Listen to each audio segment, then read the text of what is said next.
Ladies and gentlemen, boys and girls, are you ready to get some knowledge dropped on you like a Macho Man Randy Savage flying elbow? It's a show to be named later with your host for the week, Jamie Rabinos, Andy Hensel, and of course the man in the middle, Eric Willuweit. Take it away, boys. And good evening and welcome to another edition of the show that's taking the greater Lombard area by storm. Of course, I'm talking about a show to be named later. My name is Eric Willuweit, and I will be your moderator and the man in the middle, taking face-offs, passing saucers, and jawing with officials. You can follow me on Twitter at ESWillow72. Joining me this week will be Andy Hensel at right wing. He's our sandpaper guy, always agitating the opponents. Andy, what's the good word? Well, hopefully won't agitate you guys too much tonight, but you know, we'll see how it goes. It's going to be a long show, so. Yes, it will, or at least 30 minutes as far as I've been told. You can follow Andy on Twitter at AndyGetBuckets. And taking over the left wing spot will be Jamie Robinos. He's our guy to put the biscuit in the basket, to snap the back of the net. Jamie, welcome in. Glad to be here, Eric. Glad to be here. And I will take that agitation, and let's go. Round Make one. me take your biscuits from me, guy.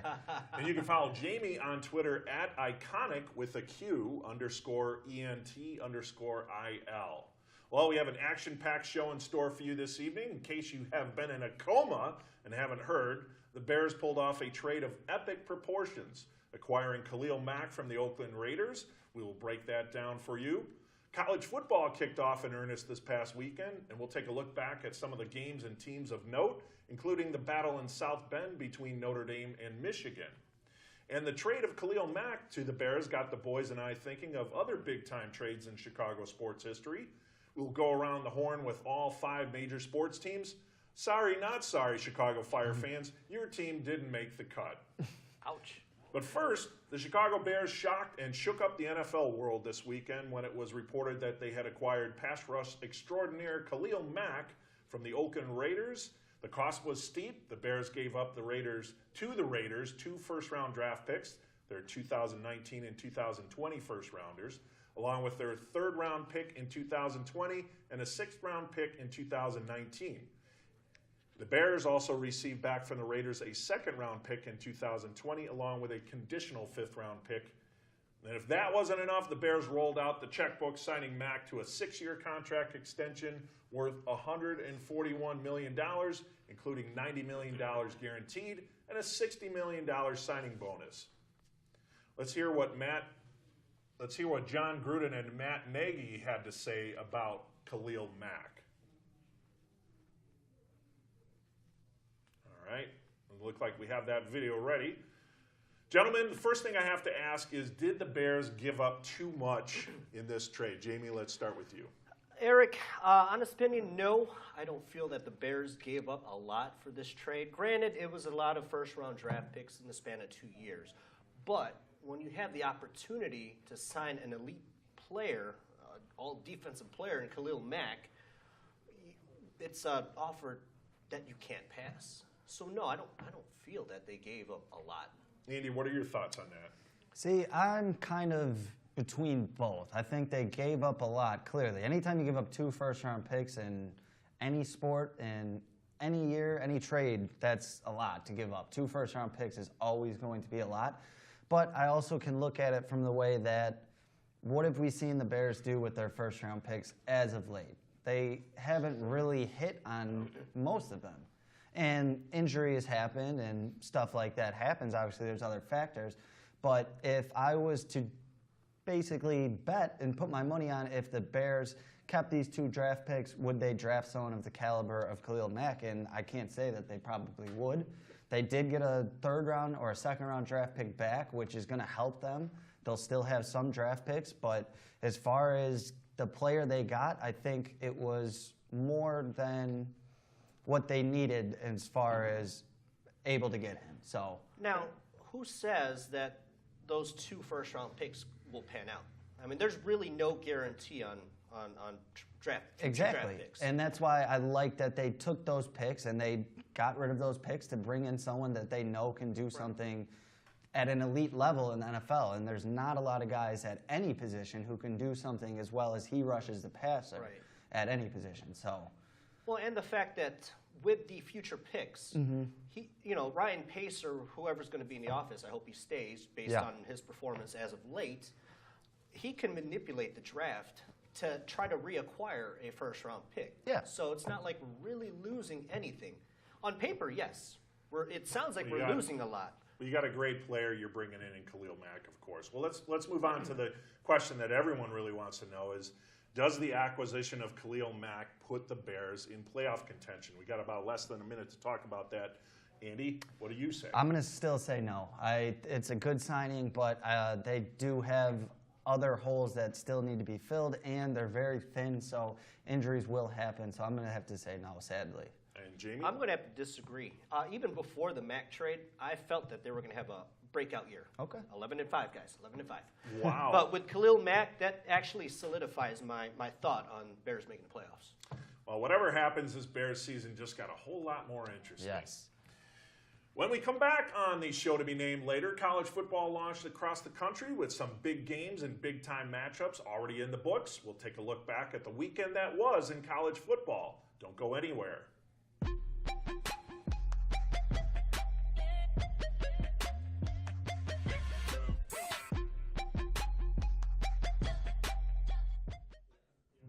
Man, I'm so hungry. I need somewhere to eat fast. I have no idea where to go. Psst.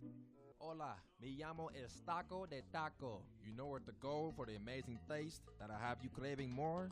Taco Bell.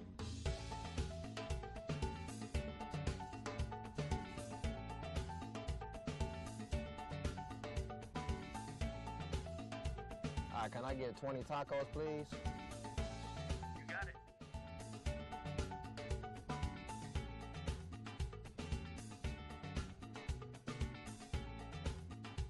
Thanks, Taco. De nada.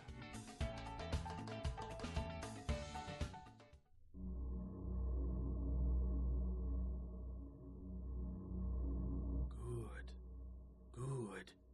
That's it. Eat the tacos. Taco Bell.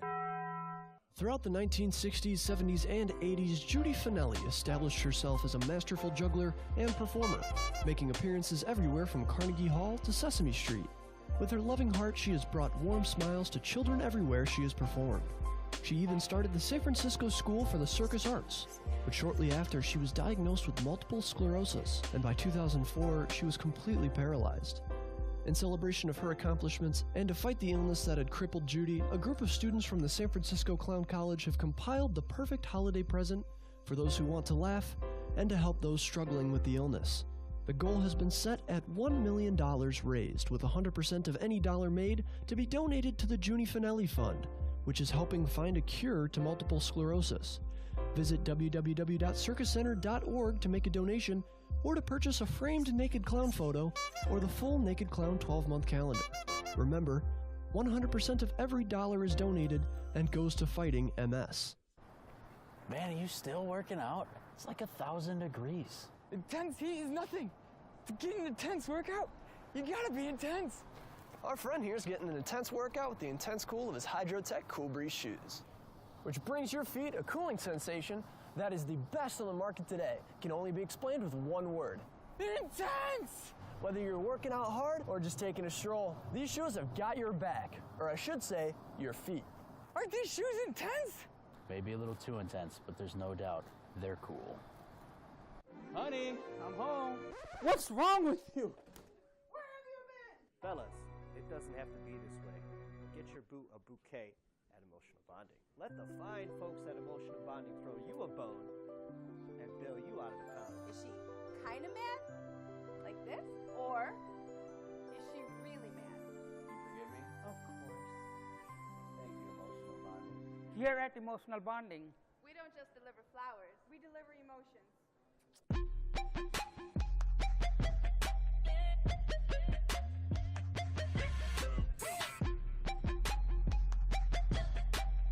And welcome back to a show to be named later. Eric Willuweit, Andy Hensel, and Jamie Rubino's piloting the ship this week.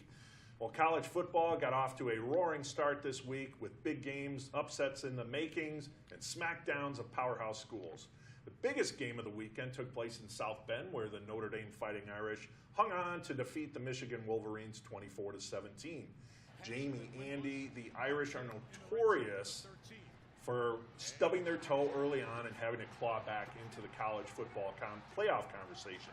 I ask you, is this version of the Irish for real? Andy, let's start with you. I think this is a tricky question for me because I think that this game honestly showed more about Michigan than it did for Notre Dame. I think that Michigan really does not look good. They look bad. Their offensive was stagnant. Their defensive line or their offensive line was really bad, and it just seems like the way that Jim Harbaugh is trying to coach these guys on offense, as far as being a power football team, running the ball, and kind of letting the quarterback make easy plays, isn't necessarily going to work when your offensive line is as weak as it is. So as far for Notre Dame, yeah, it's a good win. They beat a ranked team. It was a rivalry game. They took care of business at home. But I really think this shows us more about Michigan than it does about Notre Dame.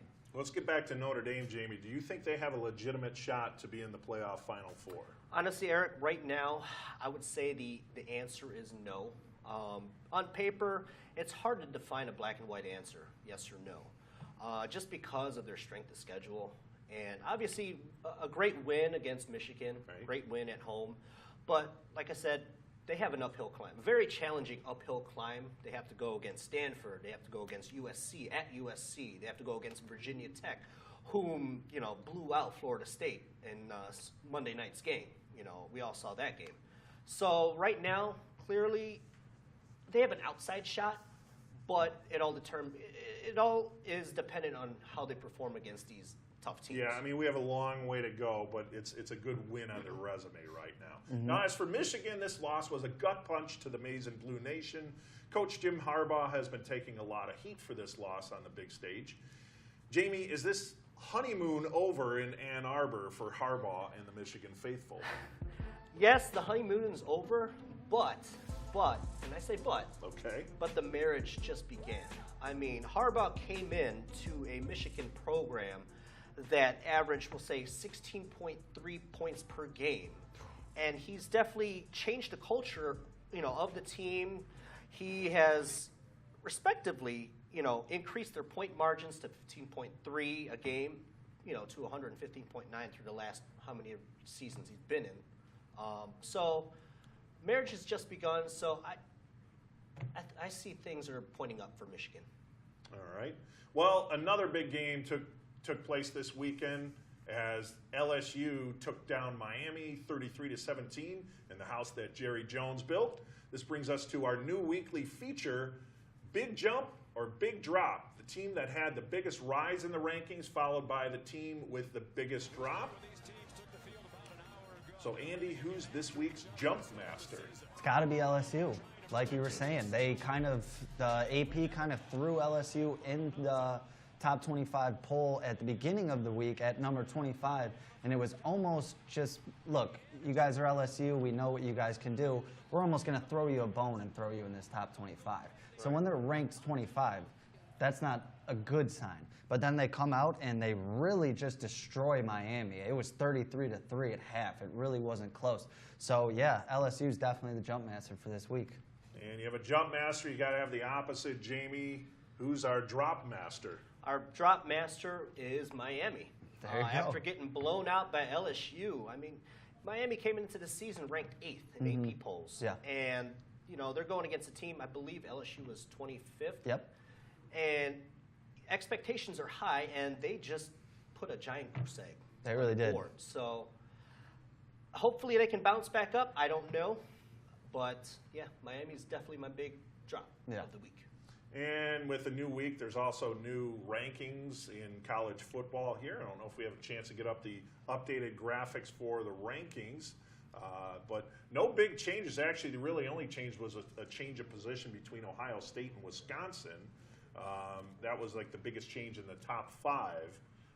What other things of note, Andy? Well, now that you brought up Ohio State, I think out of all the teams in the top 5, they were the most impressive. After everything that they've been through this offseason, they came out and put up 77 points on Oregon State, which is, they're not the best team, but that is a very good win. The offense put up a lot of points. The defense is going to need some work, but they have enough players on there to be impressive. So my biggest takeaway basically from the top 10 or top 5 of this poll is that I really think Ohio State is up there with those top teams. Yeah, I know in last week's show we were talking about will some of the off-the-field drama that was taking place with Ohio State affect them. Clearly that wasn't the case over this weekend. Anything else jump out at you this week for college football? Well, I mean, you get a bunch of games against, Louisville and Alabama. You get to see once again, how dominant Alabama is. They seem to figure out their quarterback situation with Tua Tagovailoa kind of taking the reins. Nicely pronounced, too. Thank you. But yeah, he's a dual threat guy. He had 3 touchdowns this weekend. Jalen Hurts only 79 total yards. So I think Alabama, now that they have their quarterback situation figured out, and again, they had 2 good quarterbacks, so how much of a problem really is it? But there, again, it's a scary sign for Alabama. Do you think Tua's going to start going forward? I believe so, yeah. I think he's earned it. I think he's been the most impressive out of the 2 guys. And again, it's only been 1 game, but if we look back towards last year's national championship, Tua kind of took over and really just brings a whole nother element to this team that they didn't have before. He kind of reminds me of Russell Wilson. Correction, Russell Wilson out there.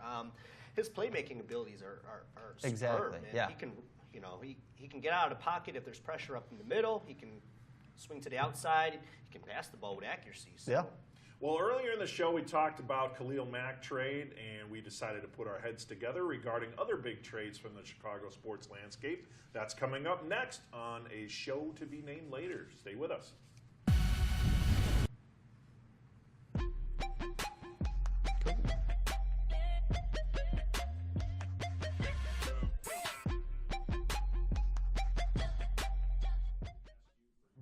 Man, I'm so hungry. I need somewhere to eat fast. I have no idea where to go. Psst. Hola, me llamo El Taco de Taco. You know where to go for the amazing taste that I have you craving more? Taco Bell.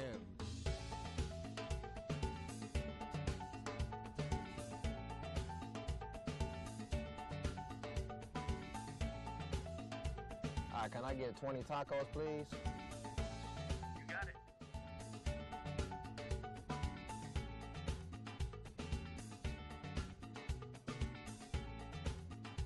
Thanks, Taco. De nada.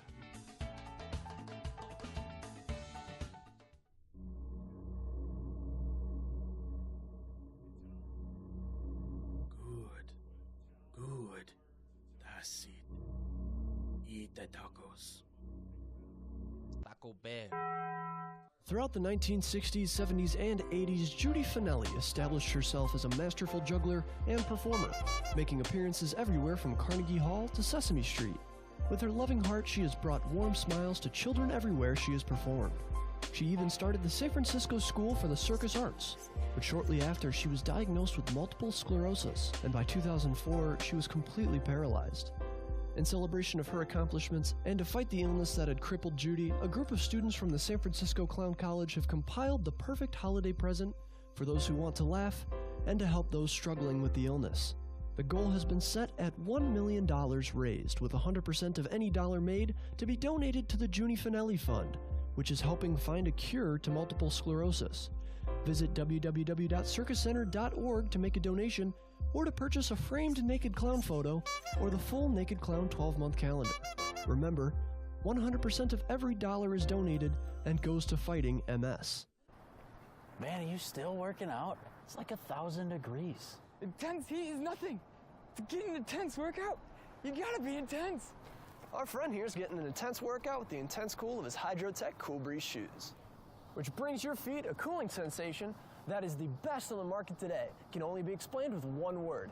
Intense! Whether you're working out hard or just taking a stroll, these shoes have got your back, or I should say, your feet. Aren't these shoes intense? Maybe a little too intense, but there's no doubt they're cool. Honey, I'm home. What's wrong with you? Where have you been? Fellas, it doesn't have to be this way. Get your boo a bouquet at Emotional Bonding. Let the fine folks at Emotional Bonding throw you a bone and bail you out of the pound. Is she kind of mad? Like this? Or is she really mad? You're at emotional bonding. We don't just deliver flowers, we deliver emotions.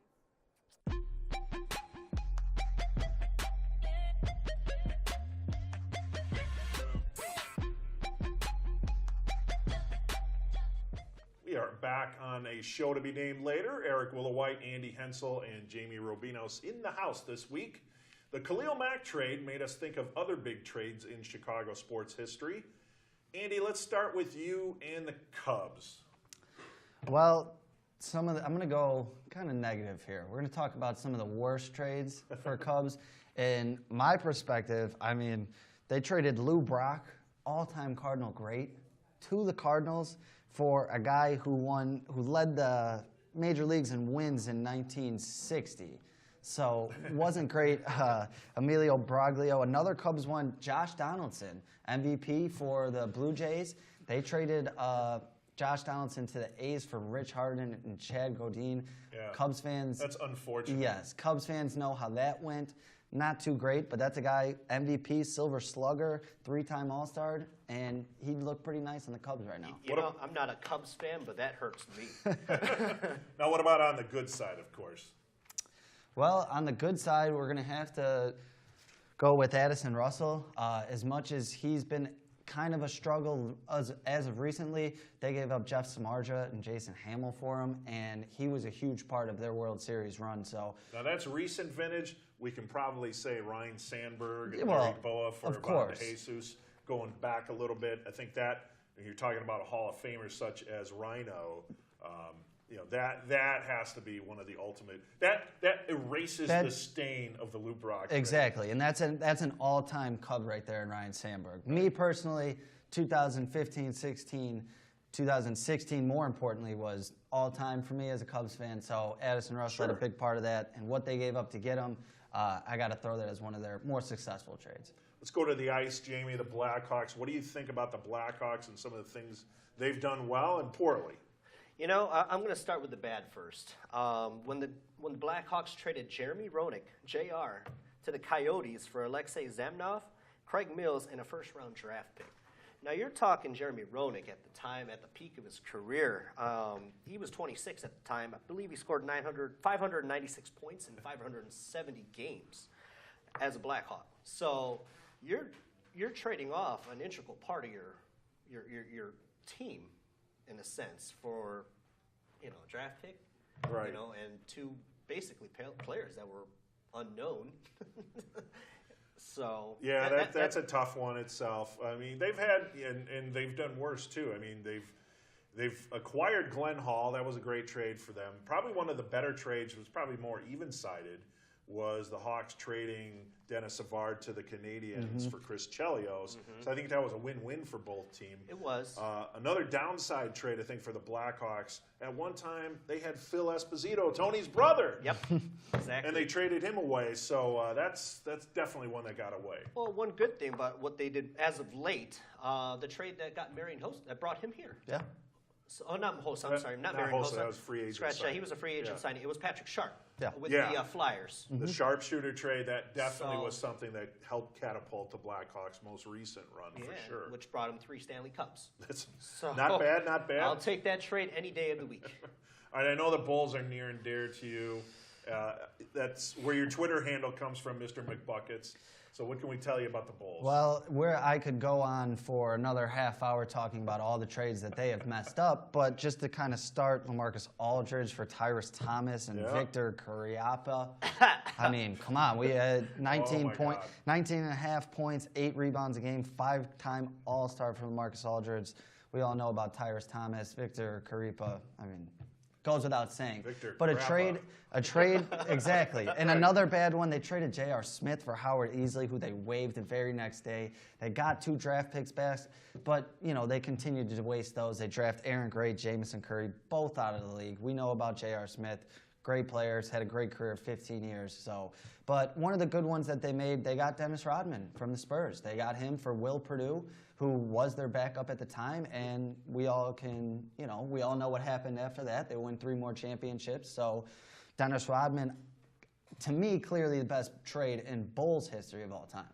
Well, we also have those Scottie Pippen coming for Olden Polynice. This is So true. he's the Robin to Michael Jordan's Batman. So definitely can't overlook that one No. in the 6 rings that Mr. Pippen has. Props to Jerry Krause on that one. Yeah. Now, how about the Bears? I know the Khalil Mack trade, obviously, that's front and center right now. What other trades in history have done well or not so well? Not so well for the Bears. Coming off their Super Bowl run, which ultimately they didn't win, the very next year they traded away Thomas Jones and a number 63rd pick to the Jets. That's Now- because Cedric Benson was going to be the deal. And then he got hurt. Yes. Fun fact, I bought a Cedric Benson jersey for the Super Bowl. Oh, no, don't say that. Yeah. This, You still this have is recorded. Don't say Well, I that. know it's recorded, but and again, the reason was I thought a Devin Hester jersey would look odd on a man of my stature. This is true. You're a big guy. So I don't think a 23 would have worked out well, but 32 definitely didn't Yeah, work out. flip around. Cedric Benson, I mean, same build pretty much. So. Yeah. One more bad one with the Bears. They traded away Greg Olson because Yeah. Mike Martz did not want G-Reg. him. Yeah. Third. That's another bad one that kind of stings. But a good one, which I really hope will pan out, is Khalil Mack. So. How about your what about your White Sox? How about you, Eric? Well, one of the better trade, of most recent vintage, I'm going to say this Chris Sale trade. I'm going to say that that's going to work out. We have some in history. Nellie Fox was acquired for Joe Tipton. That was in 1949, and he was part of the Go-Go Sox, Hall of Fame player himself. One of the worst trades, maybe, was unloading Sammy Sosa and Ken Patterson for the infamous George Bell. Didn't work out so well for the White Sox, but worked out good as for a us. White Sox fan, I'm glad that pariah Sammy Sosa Oh, is no longer on the White Sox, come so on. I'm okay with that one. All right, well, that's going to do it for tonight's show. For Andy Hensel, Jamie Rubinos, this is Eric Willuweit saying so long, and see you tomorrow on a show to be named later. We'll have more fun coming your way, so don't forget to stay tuned tomorrow. We'll say 9 o'clock tomorrow. Thanks for joining us.